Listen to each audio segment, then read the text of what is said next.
So today we're going to try to get the reverse lights to work on our drift project. We got a new switch and harness, hopefully it's the right one, and show you how to install it.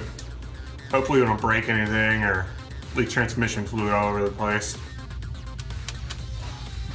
Alright, this is the side of the transmission, it's on the driver's side. This is your reverse light switch. It's got this little prong on there. You unplug it. Turns out this one's messed up, so we're gonna have to wire a new one in.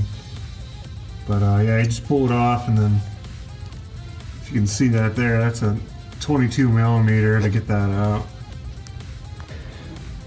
Alright, so it turns out I ordered the wrong one. This is actually the wrong one for this car. It's a 2001 V6 5-speed, and I thought I'd be smart and get the one with the harness on it, but I don't have a connector, and this one's for a car with a connector, so I went to AutoZone, actually, and this is the old one that I took out, the new one's in. You can actually unplug this one, and it turns out that probably the switch wasn't bad, because when I took the old connector off, the wires were actually touching inside, so I had to order a new one that we're gonna have to wire in. I mean, it sucks that I don't have to do it, but it won't plug in, so I don't have a choice. I just bought some wire connectors and some heat shrink, and we're gonna try to get it to work. Hopefully we can do something with it.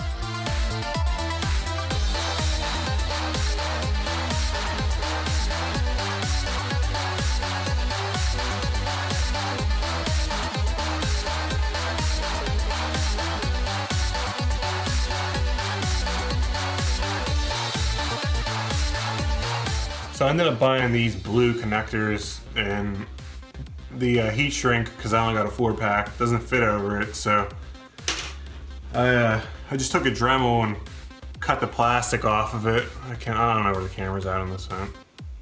Just down to the metal.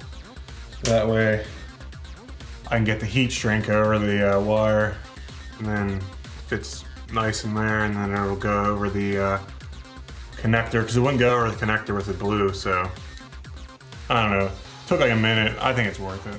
So there's the harness with the heat shrink ready to go on, and the connectors on there. I'm not going to crimp them down until it's actually on the car, and then crimp it all down together.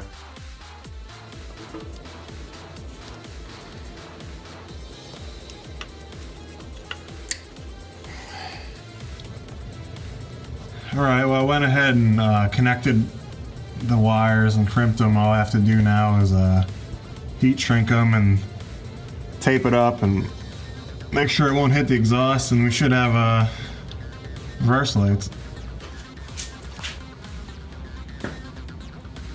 Well, both of our reverse lights are working now, so I'm pretty happy with that.